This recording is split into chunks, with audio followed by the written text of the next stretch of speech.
بسم الله الرحمن الرحيم.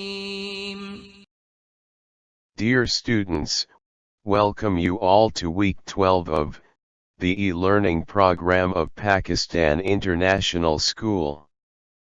I hope you are enjoying our informative video lectures, prepared by our learned faculty members. Dear students, in the last lecture, we learned a lot about the ancient Greek civilization. I am sure you have now much information about the society, religion, art, and architecture and the philosophers of the ancient Greek.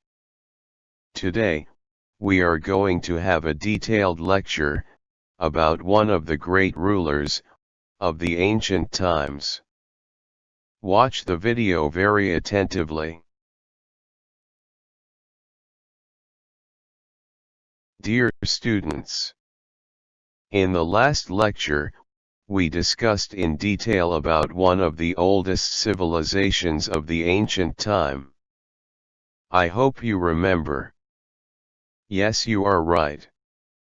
It was about the ancient Greek civilization. We learned the religion, art and architecture and about the great philosophers of the ancient Greek.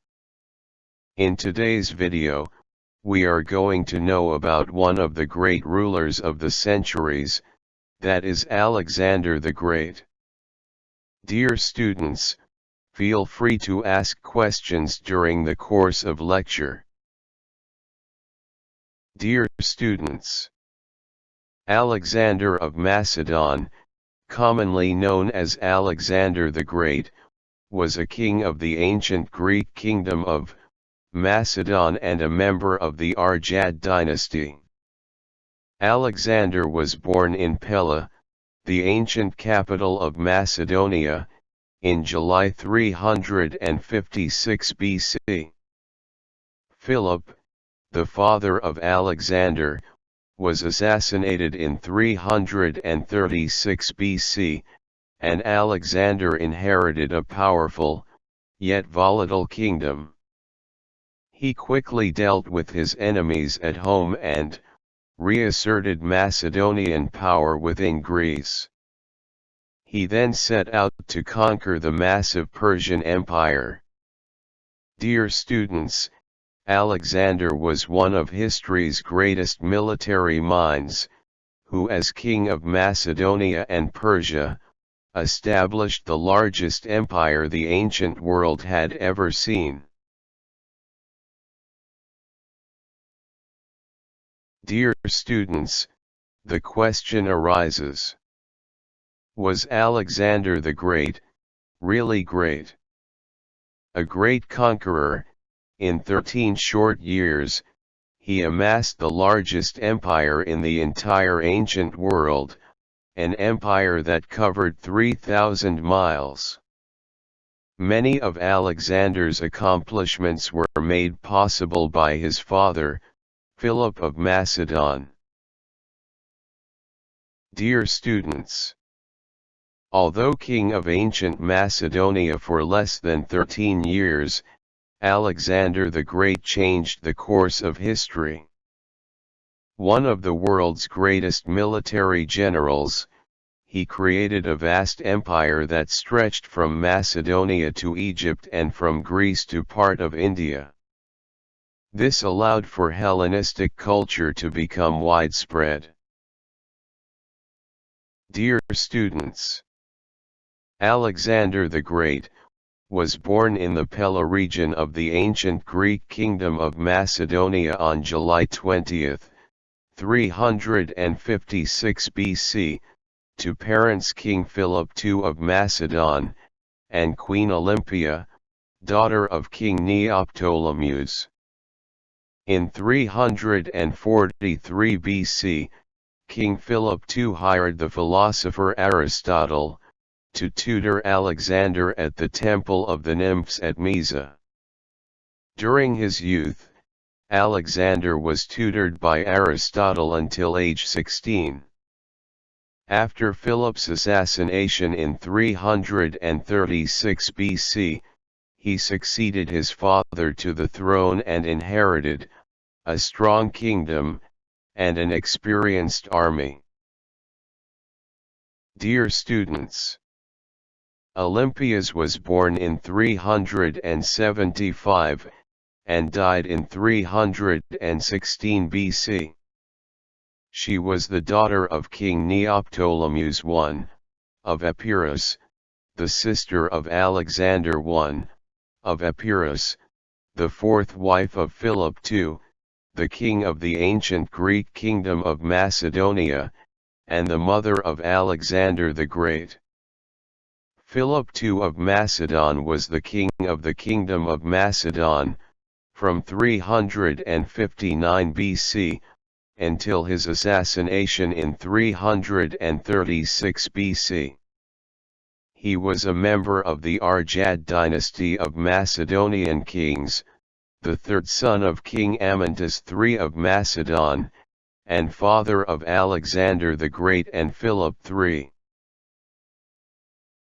Dear students, in 336 BC, Alexander's father, Philip, was assassinated by his bodyguard Pausanias.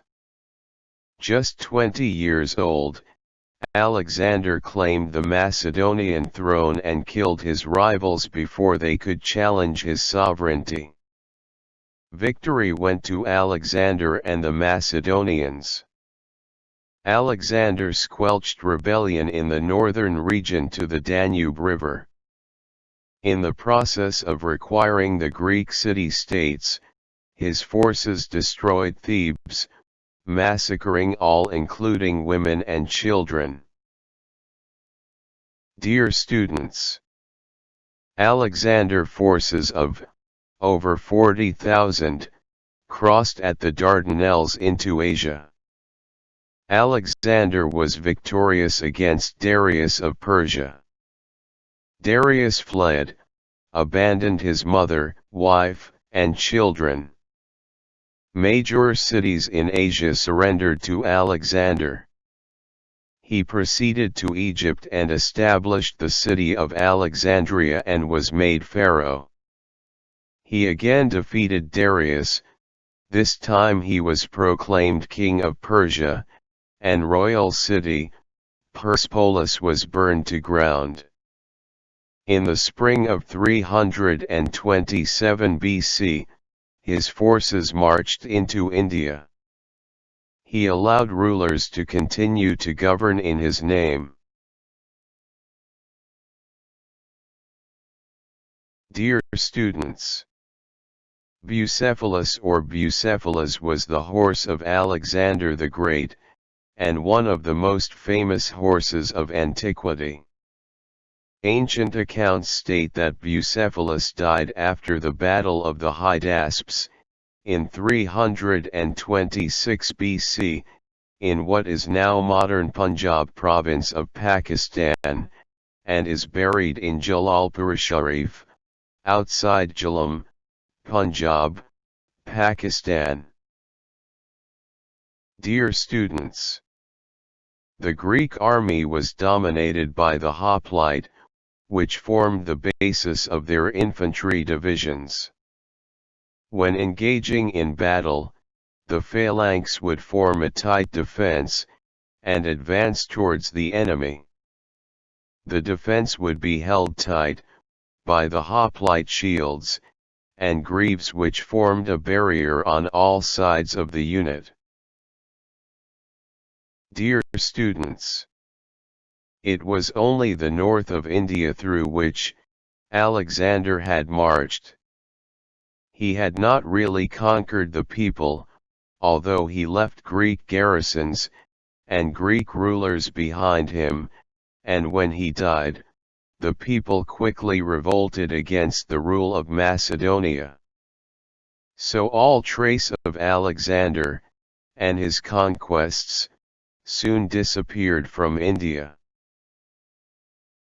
Dear students, the death of Alexander the Great and subsequent related events have been the subjects of debates.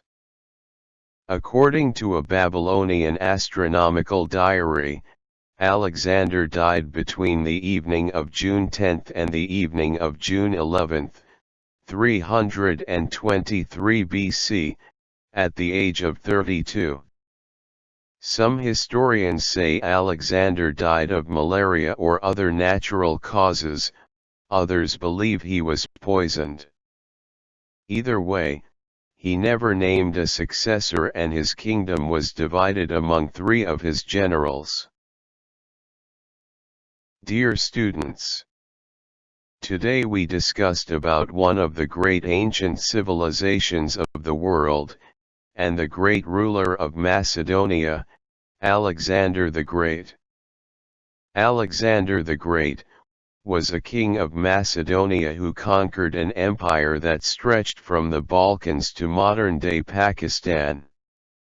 Alexander was the son of Philip II and Olympias, one of Philip's 7 or 8 wives. He was brought up with the belief that he was of divine birth. In today's lesson we learned about Alexander, his father and mother, his ascendancy to the throne of Macedonia, his great empire, capture of Persia and Egypt, his campaign to India and defeat at the hands of Raja Porus, death of his horse, his war strategy and his death at an early age. Dear students, reading lesson from textbook will enrich your knowledge about the Greek Empire, and the given link will also provide you more information. Do solve the worksheet given at the end of today's lesson. Have a nice day. See you with more about the ancient Greek in the next class. Allah Hafiz.